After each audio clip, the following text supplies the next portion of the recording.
बैठे भगवान ने, अरे शरीर ने बांटन लग रहे। परमात्मा ने वहां जाकर कहा भी स्नान करूंगा मैं बिजली खां, क्योंकि वहां का मालिक प्रबंधक वही था। बिजली खां मैं स्नान करूंगा बहते पानी में। वहां एक आमी नाम की दरिया बहा करती थी। कहते हैं भगवान शिव ने श्राप दे रखा था, वह सूख की गई थी।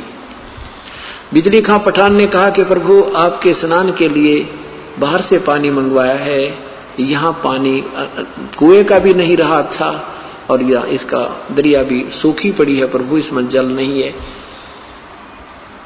तो परमेश्वर ने कहा भी दिखाओ कहाँ वो सूखी नदी कहाँ है। उस नदी बिल्कुल जहां पर परमात्मा का ने जो शरीर गए थे उससे ज्यादा से ज्यादा 400 फुट की दूरी पर, बल्कि 250 फुट की दूरी पर अब वो नदी आज भी विद्यमान है। ये दास 3 बार संगत को साथ ले जाकर देख कर आया, उनको दिखा के लाया, और दृढ़ विश्वास हो गया उनको कि सचमुच गुरुजी जो कहते हैं वो सत्य है। तो वहां जाकर परमेश्वर खड़े हो गए और सेना भी गणी, दर्शक भी निरे जा रहे। वहां काशी से भी, बनारस से आगे, रुद्र के क्षेत्र के आगे भी कैसे शरीर छोड़ेगा। तो वहां आकर के परमात्मा ने उस नदी पर ऐसे किया था जैसे ट्रैफिक का सिपाही करा करे, जिधर से बुलानी हो चलने देनी हो ऐसे कर दे, वो सारी खखा उठा देती है ट्रैफिक। ऐसे परमात्मा ने वहां खड़ा होकर ऐसे कर दिया। तो कहते हैं काफी दूरी पर एक धमाका सा हुआ, और जैसे पानी का स्रोत बह के ऐसा चला के पूर्ण रूप से नदी फुल होकर फुल स्विम पर निर्मल जल से भर के आ गई। सबने गदगद हो गए, नहाए धोए, पानी पिया, ठाठम ठाठ हो गए। फिर परमात्मा ने कहा एक सदर नीचे बिछा दो, एक बिछा दो ऊपर, अब मैं स्नान करूंगा ना, मैं अपना प्रस्थान करूंगा, मैं सतलोक जाऊंगा। और वही देख लियो तुम काजी पंडितो अपना हिसाब किताब ला के मैं कहां जाऊंगा। अब फिर क्या देखा कि इधर तो वीरदेव सिंह बघेल की सेना कति सटेन टू हो रही, कति हथियार तैयार करके, उधर से बिजली खां पठान की सेना खड़ी कति तैयार हुई। अब हम नहीं ले जाने देंगे, कट कर मर जाएंगे, हम नहीं ले जाने देंगे अपने गुरुदेव के यहां से शरीर को। तब परमात्मा अंतर्यामी ने कहा अरे ये क्या, ये सेना किस लिए लाया है बिजली खां। नीची गर्दन कर ली, क्योंकि इधर बिजली खां खड़ा है, इधर वीरदेव सिंह बघेल खड़े हैं, और सेना उधर खड़ी है, एक इधर खड़ी है, बीच में भक्त बैठे हैं, दर्शक बैठे हैं। तो परमात्मा ने कहा कि बिजली खां ये सेना किस लिए लाए हो, वीर सिंह ये सेना किस लिए लाए हो यहाँ पर। न्यू गर्दन कर ली नीचे ने, क्योंकि वो तो परमात्मा से डरते थे। क्या बोलना, क्या जवाब दें इनको गुरुदेव के सामने। तो अन्य जो हिंदू और मुसलमान मुठड़ से आ रहे थे वो कहने लगे गुरुजी हम मुसलमान तरीके से आपका यहाँ अंतिम संस्कार करेंगे, हम इन काफरों के हाथ नहीं लगने देंगे आपके शरीर को। हिंदू कहते हैं हम नहीं छोड़ेंगे, हम अपने भगवान का, अपने गुरुदेव का तुम्हारी तरह मिट्टी ऐसे नहीं डालने देंगे, हम इनको अंतिम संस्कार हिंदू रीति से करेंगे। अब चढ़ा ली बां हो गए तैयार करके। परमात्मा बोले निकम्मो 120 साल तक मैंने यह शिक्षा दी तुम्हारी, आज भी तुम एक दूसरे को दो मान रहे हो, और इस मिट्टी को के फूको चाहे गाडो बता का बनेगा के निकम्मो।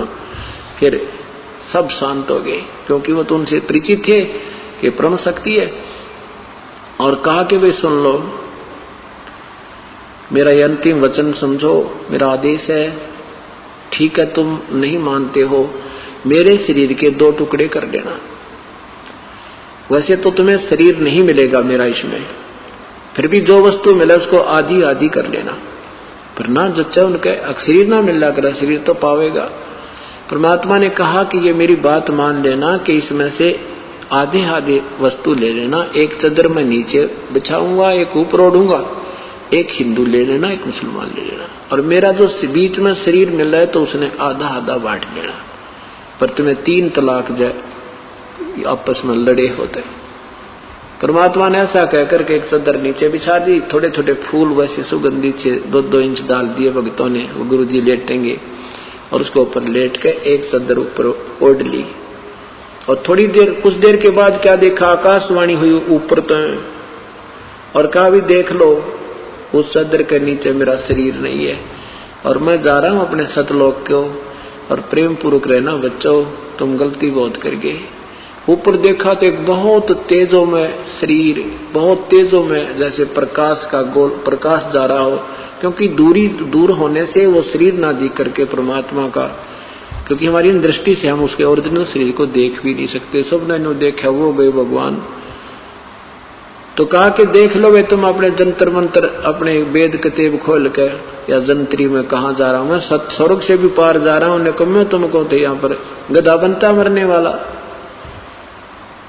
तो परमात्मा वहां सतलोक पहुंच गए। और उधर से क्या हुआ कि दोनों हिंदू और मुसलमान एक दूसरे के लपट के ऐसे रोए जैसे बान भाई रोया करें माता पिता की मृत्यु पे। इस तरह चिपट जाते हैं और एक दूसरे को कहते हैं भाई हम तो महापापी थे, हमने भगवान को समझा नहीं, हम तो जुल्म कर दिया, ये भगवान हमें कैसे क्षमा करोगे। और नहीं, अगर परमात्मा विचार करना पुण्यात्माओं, ये निष्कर्ष है, ये सार निकालना, हमने ये सार निकालना, अब इसका निष्कर्ष निकालना है कि जैसे भगवान श्री कृष्ण जी ने प्रयत्न किया था, 3 बार शांति दूत बनकर गए थे कौरव पांडवों के युद्ध को समाप्त करने के लिए, युद्ध न हुए, लेकिन श्री कृष्ण जी काल के सामने फेल हो गए। वो किसी की बुद्धि को चेंज नहीं कर सके और ये अनर्थ होकर रहा। महाभारत में 18 करोड़ व्यक्ति कट कर मर गए। और यदि परमात्मा कबीर साहब उस दिन अपनी समर्थता का प्रमाण नहीं देते तो हिंदू और मुसलमान का गहरा युद्ध छूट जाता, ना जाने कितने दुनिया मर जाती। अपनी समर्थता प्रतीक दिया कर करके उनको सोच लीला दिखा के और उसको ऐसा प्यार बढ़ा दिया, रोम और सीने का लगावे। बिजली खां पठान ने कहा भी ठीक है, गुरुदेव का आदेश था, एक सदर हम ले लेते हैं, एक तुम ले लो हिंदुओं। आदे क्योंकि शरीर के पूरा शरीर जितना होता, इतने सुगंधित फूल हो गए, उस शरीर के बदले में उतने ही शरीर के तुल जितना उस चद्दर ऊपर लिपटी हुई थी, लोड रखी थी, उस शरीर जितने इतने सुगंधित फूल पाए परमात्मा नहीं पाए। आधे फूल हिंदुओं ने एक चद्दर, आधे फूल ही मुसलमानों ने एक चद्दर लेके, और बिजली खां पठान ने वही स्थान दे दिया, यहाँ बनाओ आपकी इच्छा और वहां ले जाओ काशी आपकी इच्छा। तो हिंदुओं ने भी, वीर सिंह ने भी कहा कि जब परमात्मा हमें एक करके गए हैं तो हम 2 नहीं होना चाहते। फिर भी क्योंकि अन्य लोग थे, कुछ लोग ऐसे थे भी ठीक है, तो अलग अलग आदेश है सतगुरु का, तो वहीं पर 100 फुट की आपस में फैसला नहीं है दोनों यादगारों का। आज भी प्रमाण है, आज भी प्रमाण है। और बिजली खां पठान ने कहते हैं 500 बीघा जमीन तो हिंदुओं वाली, कब उस हिंदुओं ने जो बना रखी है यादगार, उसके नमत कर दी, और 500 बीघा मुसलमान वालों को, 500 बीघे आज भी जमान उनको जमीन अलॉट है। और परमात्मा हमें एक करके चलेगे, पर हम समझे कति नहीं। अब परमेश्वर के बारे में जो दंत कथाएं बनाई गई थी, वो तो विधवा ब्राह्मणी का पैदा हुआ था, फलाना था, ये सब लोकवेद था। और उन लोगों की बातों पर के विश्वास करें जो कृष्ण जी को अजर अमर बताया करते, और उनकी हिस्ट्री शीट, उनके जीवन चरित्र में वो स्वयं कहते हैं हम तो नासवान है। तो ये दंत कथा थी, लोकवेद थी, ज्ञान शास्त्र विरुद्ध ज्ञान था।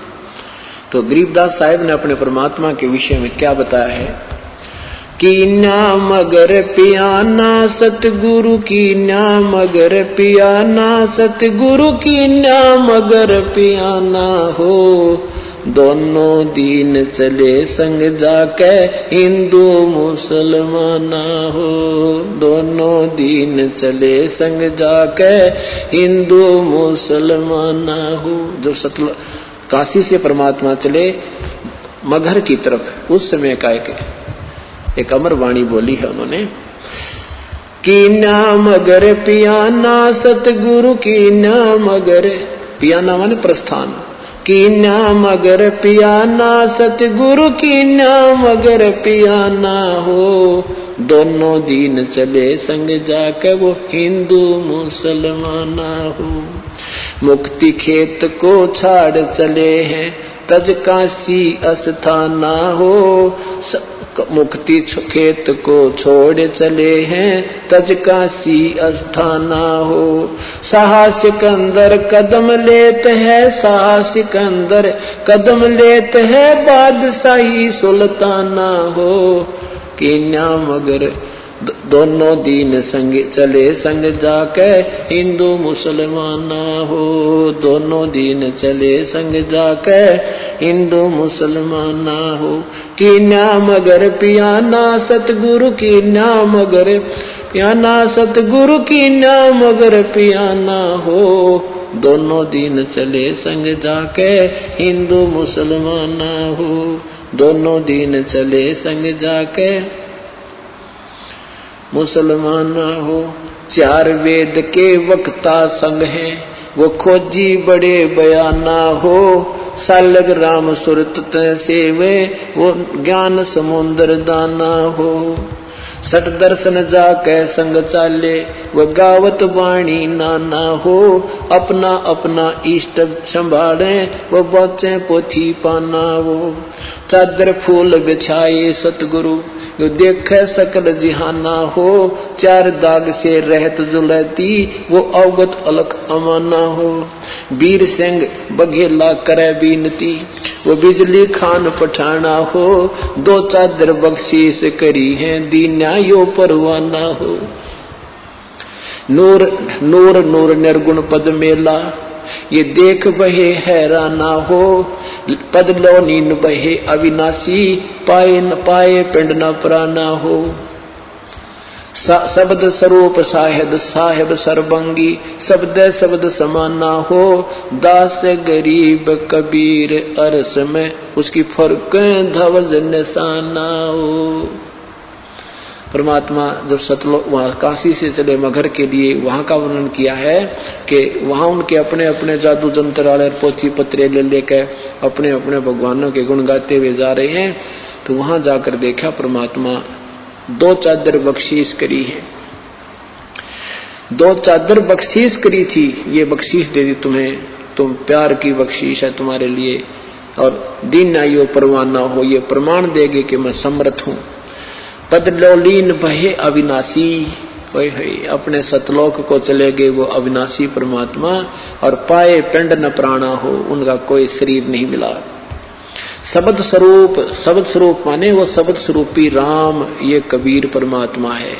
शब्द स्वरूपी साहेब कहो राम कहो, ये शब्द स्वरूप राम भी कबीर परमात्मा। शब्द स्वरूप माने अविनाशी। अब क्या बताते हैं कि इस काल के डर से, काल की हिदायत से ये दुर्गा को इतना सख्त कर रखा है, स्ट्रिक्ट कर रखा है इस काल ने कि यहां से कोई प्राणी चला नहीं जा मेरे लोग तय। तो इस दुर्गा ने ये पहले तो ये अन्य अप्सराओं को भेजती है ऋषि संतों के पास, या कोई और कारण से, जैसे किसी भी कारण से उनका आपस में कोई मनमुटाव या भक्ति भंग करके छोड़ती है। तो कहते हैं परमात्मा के सामने स्वयं वो दुर्गा, क्योंकि इस भगवान को पहचान नहीं पाते। अब अगर ये पहचान ले कि ये कबीर परमेश्वर है तो इनका कलजा पाट गया कि ये सचमुच वही पूर्ण परमात्मा है। तो ये इनको ऐसा ही संत समझते हैं। तो कहते हैं ये दुर्गा खुद आकर के और एक सुंदर स्त्री का रूप बना करके उसको भगवान को रास्ते में, यहां से चलने के बाद बड़ा बखेड़ा शुरू होता है। यहां से जब साधक जाता है, अगर सतगुरु शरण है तो फिर तो कोई खतरा नहीं, परम संत साथ होगा। और जब वो परमात्मा अकेले जा रहे थे तो फिर उसमें उन्हें सोची वैसे भगत जा रहा है और इसको काबू कंट्रोल करो, कंडम करो। क्या बताते हैं, देखा मगर जहूरा सतगुरु, देखा मगर जहूरा सतगुरु, देखा मगर जहूरा हो। काशी में कीर्ति कर चाले वहां मिले नूर में नूरा हो। काशी में तो अपनी कीर्ति बना के महिमा गा कर चले गए, अब वहां से वो नूर परमात्मा का यानी तेजो में शरीर अपने वास्तविक स्थान सतलोक में पहुंच गया। आदि माया आदि अरस से उतरी बनी अप्सरा हूरा हो। हम तो बरे कबीर पुरुष को तू है दुल्हा पूरा हो। माया कहे कबीर पुरुष से देखो बदन जहूरा हो। अर्श विमान स्वर्ग में मंदिर भोग हमको सूरा वो। कहे कबीर सुनो री माया क्यों कुटिल नजर तुम घूरा हो।